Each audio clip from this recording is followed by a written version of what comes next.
In section 9.2, we're going to deal with infinite limits and limits at infinity. So let's talk about the infinite limits first. So one of the things we learned in section 9.1 is one of the possibilities that you can have is 0 in the denominator of a rational function where you have a non-zero numerator, and we talked about that does not exist. Well, it doesn't exist, as I mentioned, as a real number, but that's where we can talk about infinite limits. So if we take a look at the rational function r of x equals x squared minus 3x minus 4 over x squared minus 16. We can do some of the techniques we talked about in the previous section. First off, if we plug 0 in, doing the limit as x goes to 0, we'll plug 0 in, and we'll end up getting negative 4 over negative 16, which gives us 1/4 for the value there. Now, for the second one, if we do the limit as x approaches 4 of the rational function, when we put 4 in, we're going to get 16 minus 12 minus 4 on the numerator. On the denominator, we'll get 16 minus 16, which that's going to give us 0 over 0, which that's our indeterminate form, or one of the indeterminate forms. So that's where we factor. We can cancel the x minus 4's, and then we'll take the limit as x goes to 4 of x plus 1 over x plus 4. Plug 4 into that, we'll get 5 over 8. So what this is saying is where we had the common factors we canceled out, there's a hole occurring at x minus 4 equals 0 or x equals 4. It will actually be at the coordinate 4 and then the value that we got for the limit 5/8. And so if you look at the graph, that's where that will be occurring. Now, if we take a look at the next one, limit as x goes to negative 4 of x squared minus 3x minus 4 over x squared minus 16. So doing the limit as x goes to negative 4 of it. This one, when we put negative 4 in, negative 4 squared will be positive 16. Negative 3 times negative 4 will be 12. Negative 4. And then on the denominator, negative 4 squared will be 16 and then minus 16. So we'll get 24 on the top over 0. This is a situation like we saw in the previous section where it does not exist as a real number. But what we can do is we can see what happens if we take a look at the graph. So if we graph this, we can plot x values to the left of negative 4 and to the right of negative 4. And what we'll get, this is actually, we can use our calculator for this. When you put this in the calculator, you do want to put the numerator in parentheses and the denominator in parentheses.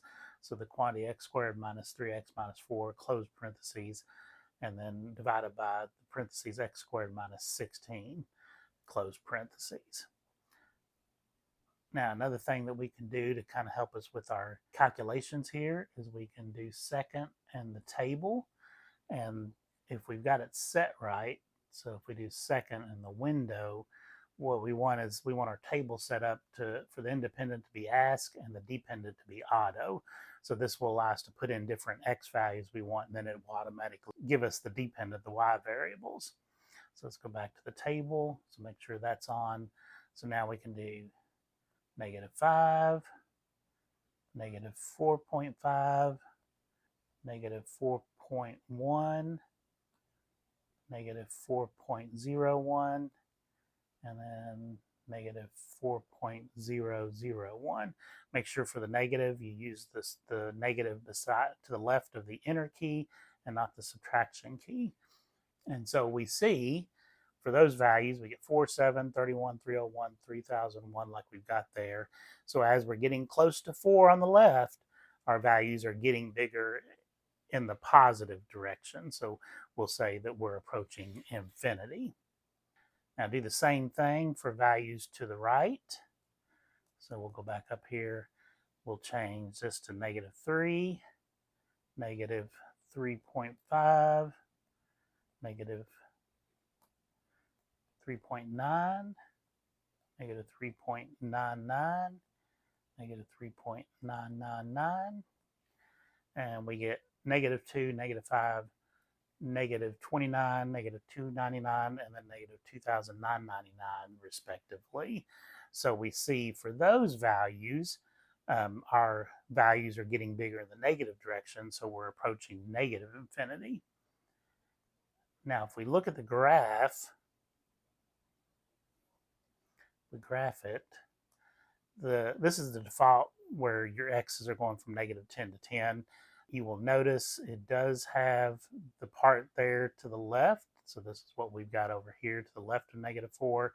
To the right of negative 4, we're going down and to negative infinity. And so that's what's happening over here. One thing you have to be careful of, it looks like it's trying to put the asymptote. The graph's not connected there. It doesn't like drawing vertical situations like that. So that's why it looks like it's connected. You can alter the window if we do, well, first off, you'll notice at negative 4, it looks like it's actually connected there, but we forgot there's actually a hole over here.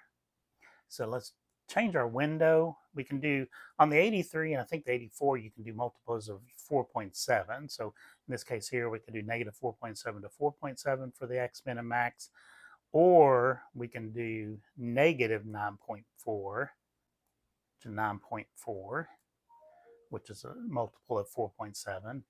And when we graph that, we'll get this picture, which removes the vertical asymptote on it.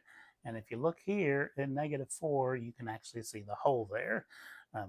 One of the things we can do then is if we go to the window again, we can change the y values, negative 5 to 5, just to kind of zoom in a little bit. And then when we graph it, we'll be able to see it a lot better. And so now you can see that hole appearing there.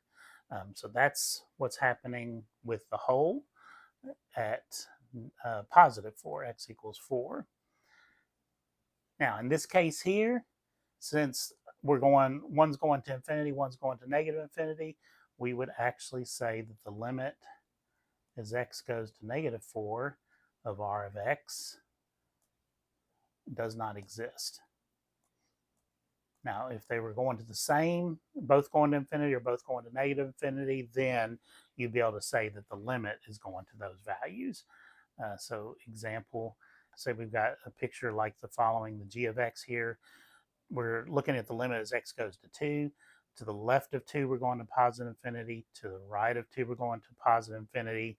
So both of those are going to the same thing. So the overall limit is going to infinity. So that's how the infinite limits work. So it's basically telling you what's happening at the vertical asymptotes. Limits at infinity. So for limits at infinity, we want to think about what's happening at the end of the functions, the end behavior of the functions. So we can start off with some of our basic ones. If we look at just y equals x, which is a linear function here. So if you graph y equals x, you have the following picture.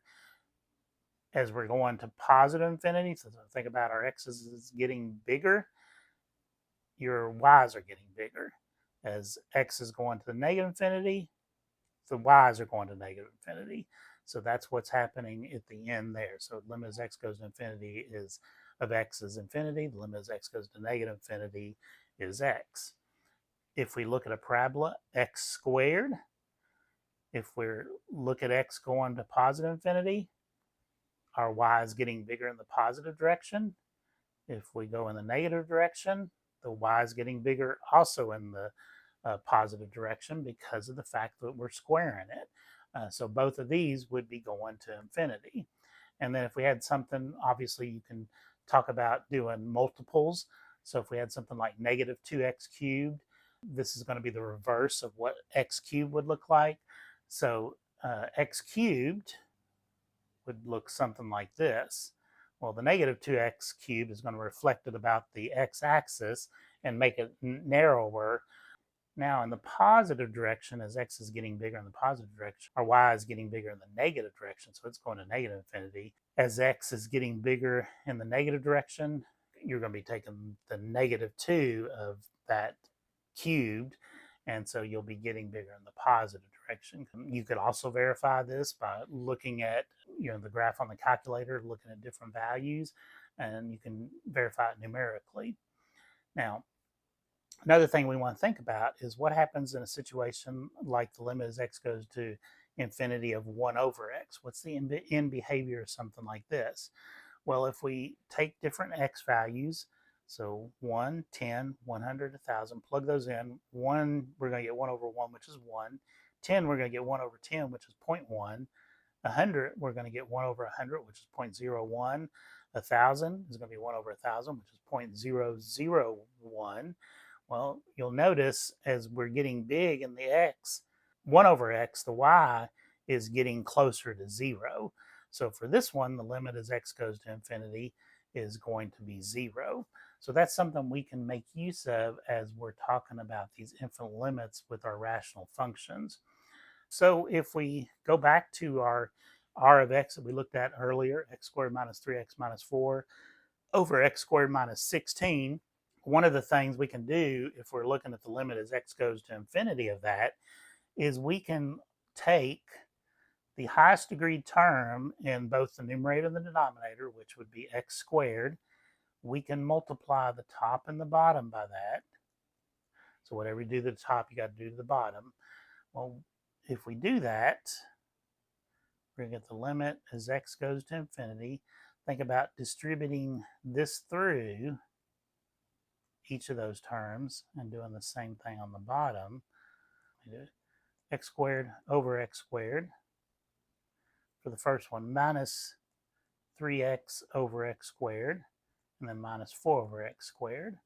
Now, the denominator will get x squared over x squared, and then minus 16 over x squared. The x squareds are going to cancel, leave you with a 1 there. X and an x squared will cancel there, and we're going to end up with 3 over x. This one will be 4 over x squared. These x squareds will cancel and leave you with 1, and then we'll have a minus 16x squared there. So we end up with limit as x goes to infinity of 1 minus 3 over x minus 4 over x squared over 1 minus 16 over x squared. Now, thinking about what we talked about just a second ago, is if x is getting bigger, 1 over x, like we said, is going to 0. Same thing with 3 over x. 3 over x is going to be going to 0. So that's going to 0. 4 over x squared is going to be going faster to 0 because we're squaring the term on the denominator. Similarly with the 16x squared. What we'll have left is the 1 on the numerator and the 1 in the denominator, which simply means we'll have 1 left. So our end behavior for that function is going to be 1, which corresponds to what we learn about horizontal asymptotes when we're thinking about it in terms of algebra. So the horizontal asymptote will be y equals 1. So if we go back to our calculator, pull up the graph, you will notice that y equals 1, that's where we have a horizontal asymptote. So this part is going up to it. The part over to the left is going down to it. Remember, you can only have one horizontal asymptote, where the vertical asymptotes you can have multiple ones. Now, another way that we can think about a horizontal asymptote, if we have a rational function f of x where we've got the following expression, so don't get too caught up in the notation, that's just mathematically the way we write it. But what we want to do is think about the leading term, which the leading term is going to be this part right there. The limit as x goes to positive or negative infinity of the overall function is going to be the limit as x goes to positive or negative infinity of that expression there. So the leading terms of the numerator over the leading term of the denominator. Now there's going to be 3 possibilities. Well, the first one is if the numerator has an exponent that's smaller than the denominator, so m is less than n, then you're going to cancel and you'll just have x terms in the denominator. Well, that's the situation like we just talked about, where your denominator is going to be getting bigger while your numerator is staying constant. So that limit is going to be 0. If the m and n are the same, they're going to cancel, and you're going to just be left with a sub m over b sub n. So the limit is simply going to be the leading coefficient of the numerator over the leading coefficient of the denominator. That's also going to correspond to the horizontal asymptote being y equals a sub m over b sub n. And I forgot to mention in the previous one, the limit being 0 will correspond to the horizontal asymptote being y equals 0. And the last scenario doesn't give us a horizontal asymptote. This is a situation where m is greater than n. Well, in that case, you're going to be canceling out all the x's in the denominator. You're going to be left with x's in the numerator. And so what's going to happen as we approach infinity or negative infinity in that situation is going to be dependent on what's left for the numerator. And so that's where you'll just kind of plug in and see what happens there. So let's take a look at some examples here. So this is also finding horizontal asymptotes. So first situation, we've got f of x equals 5x cubed minus 2x squared plus 1 over 4x cubed plus 2x minus 7. In this case here, the numerator and the denominator have the same exponent, the highest exponent. So that's the situation where the x cubes would cancel and you'd just be left with 5/4. So not only is the horizontal asymptote y equals 5/4, but the limit either going to infinity or negative infinity of f of x is going to be 5/4. B, we've got 3x to the fourth minus x squared plus 1 over 8x to the 6 minus 10. In this situation, the leading term for the numerator is 3x to the fourth. The leading term for the denominator is 8x to the 6th. The exponent for the numerator is 4. The exponent for the denominator is 6. This is a situation where the numerator exponent is less than the denominator. So if we think about it, if we canceled the x to the fourth out, you'd have an x squared still in the denominator, so it's going to be going to 0. So your horizontal asymptote will be y equals 0, and your limit for that g of x will be 0. And then the other situation that we talked about is if we've got h of x equals 2x to the fifth minus 3x squared plus 1 over the quantity 16x cubed minus x to the fourth. Do be careful. In this one, I purposely put the highest degree term in the denominator over to the right. A lot of times you'll see that, especially if it's a negative, so that way it makes it a little bit easier to write. But you kind of have to make sure that you're getting the highest exponent when you see situations like that. So we've got 2x to the fifth on the numerator for the highest exponent. The x to the fourth, it gives us the highest exponent on the denominator. In this situation, your exponent in the numerator is greater than the denominator. So if you think about if we put these over each other, limit as x goes to infinity of h of x would be the limit as x goes to infinity of the 2x to the fifth and then minus the x to the fourth. So look at those leading terms. So in this case, we can cancel the x to the fourth from the denominator with 4 of the x to the fifth out, and we'll be just left with an x up there. And so we still have the 2, so we'll have 2x over the negative 1, which would be negative 2x left. And the limit as x goes to infinity of that, we'll think about as x is getting bigger, you're going to be multiplying it by negative 2, which is going to make it get bigger in the negative direction. So you'll be going to negative infinity. Similarly, if we looked at the limit as x goes to negative infinity, well, in that situation, when you multiply negative 2 times the negative values, you're going to be going to positive infinity. And so you can look at the graph of this, and what you would see is over to the right, you'd be going in this direction. Over to the left, you'd be going in this direction. And then we don't know what's happening in the middle. You could graph it and see what's happening there. But it's the idea that that one doesn't have horizontal asymptotes. So that is section 9.2. If you have any questions, feel free to get in touch with me, and good luck with the homework.